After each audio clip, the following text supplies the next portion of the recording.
अखण्डमाखण्डलतुल्यधामभिः चिरं धृता भूपतिभिः स्ववंशजैः त्वयात्महस्तेन महिमच्युता त्वयामहस्तेन महिमद्युच्युता मतङ्गजेनास्त्रगिवापवर्जिता मतङ्गजेनास्त्रगिवापवर्जिता।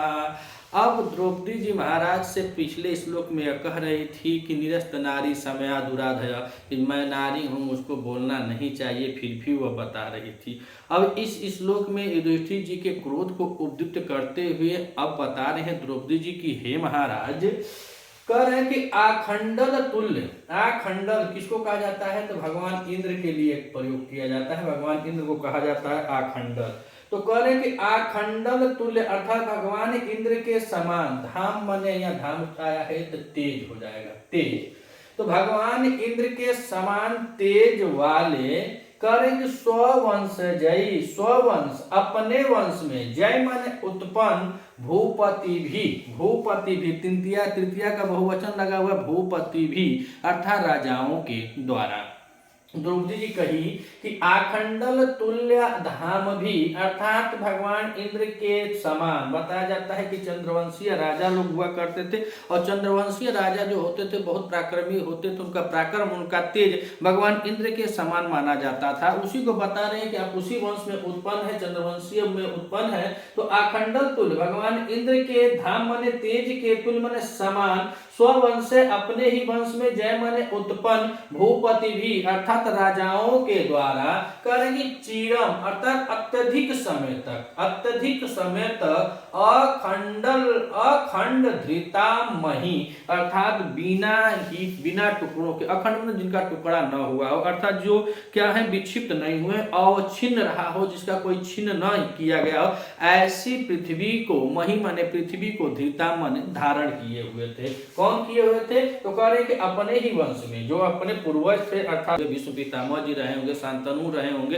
जो उनके पूर्वज थे उनके बारे में द्रौपदी जी कह रहे कि हे महाराज ये आपका ही वंश है और इसी वंश में बड़े बड़े राजा उत्पन्न हुए और ऐसे ऐसे राजा उत्पन्न हुए अपने वंश में कि जो इस संपूर्ण धरा को अवच्छिन्न पृथ्वी पे राज किया करते थे। तो उसी को बता रहे कि इंद्र के तुल्य यानी इंद्र के धाम माने तेज के समान, स्ववंशज है, अपने ही वंश में उत्पन्न, अखंड जो जिसका छिन्न न किया गया हो, चिरमन अत्यधिक समय तक, भूपति भी राजाओं के द्वारा, धृताम मही अर्थात इस मही अर्थात पृथ्वी पर राज किया गया है, अर्थात इस पृथ्वी को अपनाया गया था। लेकिन अब क्या हो गया? तो कह रहे कि त्वया आत्महस्तेन, त्वया यह क्या हो जाए? त्वया मतलब महाराज के लिए बता रहे हैं कि आपके द्वारा, आत्महस्तेन अपने ही हाथों से, आत्महस्तेन अर्थात यहाँ पे तृतीय विभक्ति लगी हुई है, आपके अपने ही हाथों के द्वारा क्या कर दिए? अपवार्जिता, अपवार्जिता कर दिए अर्थात अपने ही हाथों से उस पृथ्वी को दे दिए। जिस पृथ्वी को, जिस राज्य को, जिस वंश में आप जन्मे हैं उसमें ऐसे ऐसे प्रतापी राजा हुआ करते थे जो संपूर्ण पृथ्वी पर अपना शासन चलाते थे, लेकिन वही वंश में आप हैं महाराज कि आप अपने ही हाथों से, त्वया हस्तन कर रहे हैं कि त्वया आत्महस्तेन अपने ही हाथों के द्वारा, अपवार्जिता, और अपवार्जिता में देखा जाए यहाँ पे अप उपसर्ग है और वो अप उपसर्ग के साथ यहाँ पे ब्रिज धातु है, ब्रिज धातु के साथ यहाँ पे ऋच प्रत्यय है, ऋच प्रत्यय के साथ इसमें कत प्रत्यय किए हैं और स्त्रीलिंग बनाने में टाक प्रत्यय का विधान किया गया है, तो शब्द बना है अपवार्जिता। तो कहेंगे त्वाम हस्तेन अर्थात आप अपने ही हाथों के द्वारा, मही माने उस पृथ्वी को, अपवार्जिता अर्थात खो दिए, दे दिए। कैसे दे दिए? तो ऊपर एक विशेषण बताइए कि मद च्यूता अर्थात मद टपकाने वाली, मद माने मद होता है, च्यूता माने चुआने वाली, मद टपकाने वाली, मतंगजेन जैसे अपने मद में मदमस्त हाथी जो होती है, करेंगे सरत्र यानी इसका मतलब होता है माला, और कैसा माला? तो फूलों की माला को। तो करें जैसे मद चुआने वाली जो घमंडी प्रवृत्ति की हाथी होती हैं और उनका मद टपक रहा हो, अगर आप जाएंगे उसको पुष्प पुष्प की माला लगाएंगे या उसको माला पहनाएंगे तो वह क्या करेगी कि उसको अपने सूंड से उठा करके फेंक देती है, अर्थात खो देती है। ठीक वैसे ही मद च्युता मदंगजेन सतग्रीवा इव, देखिए यहाँ पर सतग्र इव, यानी सतग्र माने माला, इव माने के समान। तो जैसे यह मद टपकाती हुई हाथियां अपने गले में आए हुए फूल के माला को खो देती हैं, उठा करके फेंक देती हैं, ठीक उसी समान है महाराज आत्महत्वा आत्महस्तेन, आप भी अपने हाथों के द्वारा मही मने पृथ्वी को अपवार्जिता, अर्थात उसको आप फेंक दिए हैं, आप उसको खो दिए हैं। और कहने का तात्पर्य है को उनको धिक्कार रही कि आप द्रुत में जो जुआ होता था, जिसमें पासा खेला जाता था, चौसा काका होता था, पौ 12, तो ऐसे ऐसे ध्रुत क्रीड़ा में आप किसको नहीं हारे, अपने भाइयों को हार गए, अपने राज्य को हार गए, अपने मही पृथ्वी को हार गए, यहाँ तक कि मुझको भी हार गए, तो अब क्या करेगा, अब क्या करोगे। तो अब उनके क्रोध को उद्दीप्त कर रही है, इसीलिए उनको अपने पूर्वजों के बारे में बता रहे कि तुम्हारे ही पूर्वज है ना जो पहले यहाँ पे राज करते थे, चाहे भरत को लिया जाए, शांतनु को लिया जाए, चाहे भीष्म पितामह को लिया जाए, राजा दुष्यंत को लिया जाए, यह सब तुम्हारे ही थे,